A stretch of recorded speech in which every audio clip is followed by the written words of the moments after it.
ठगे गए गणेश जी। गणेश जी विघ्न विनाशक व शीघ्र प्रसन्न होने वाले देवता हैं।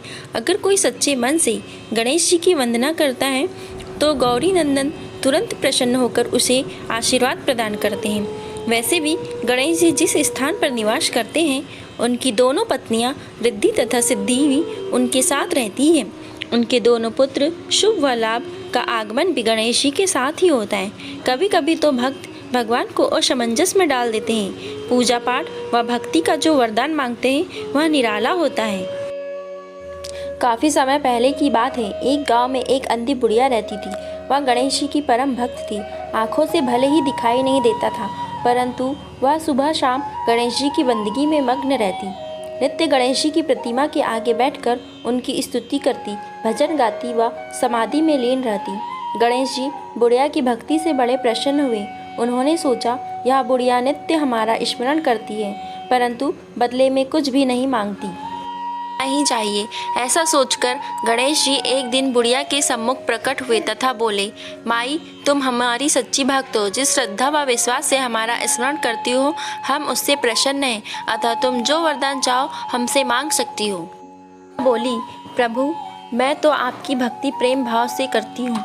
मांगने का तो मैंने कभी सोचा ही नहीं, अतः मुझे कुछ नहीं चाहिए। गणेश जी पुनः बोले, हम वरदान देने के लिए आए हैं। बुढ़िया बोली, हे सर्वेश्वर, मुझे मांगना तो नहीं आता। अगर आप कहें तो मैं कल मांग लूँगी, तब तक मैं अपने बेटे व बहू से भी सलाह मशवरा कर लूँगी। गणेश जी कल आने का वादा करके वापस लौट गए। बहू थे। बुढ़िया ने सारी बात उन्हें बताकर सलाह मांगी।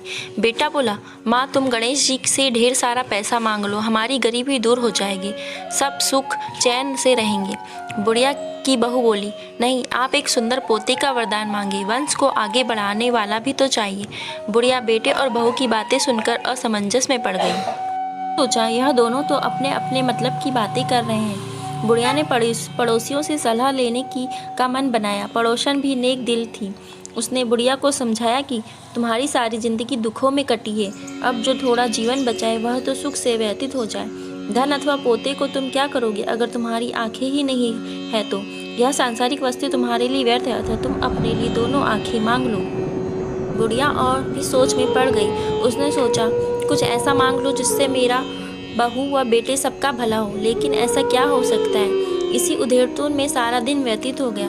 बुढ़िया कभी कुछ मांगने का मन बनाती तो कभी कुछ, परंतु कर सकी। दूसरे दिन गणेश जी पुनः प्रकट हुए तथा बोले, आप जो भी मांगेंगे वह हमारी कृपा से हो जाएगा, यह हमारा वचन है। गणेश जी के पावन वचन सुनकर बुढ़िया बोली, हे गणराज, यदि आप मुझसे प्रसन्न हैं तो कृपया मुझे मन वांछित वरदान दीजिए। मैं अपने पोते को सोने के गिलास में दूध पीते देखना चाहती हूँ। गणेश जी उसकी सादगी व सरलता पर मुस्कुरा दिए। बोले, तुमने तो मुझे ठग ही लिया। मैंने तुम्हें एक वरदान मांगने के लिए बोला था, परंतु तुमने तो एक वरदान में ही सब कुछ मांग लिया। दोनों आंखें मांग ली हैं। बेटे के लिए धन व बहू के लिए पोता भी मांग लिया। पोता होगा, ढेर सारा पैसा होगा, तभी तो वह सोने के गिलास में दूध पिएगा।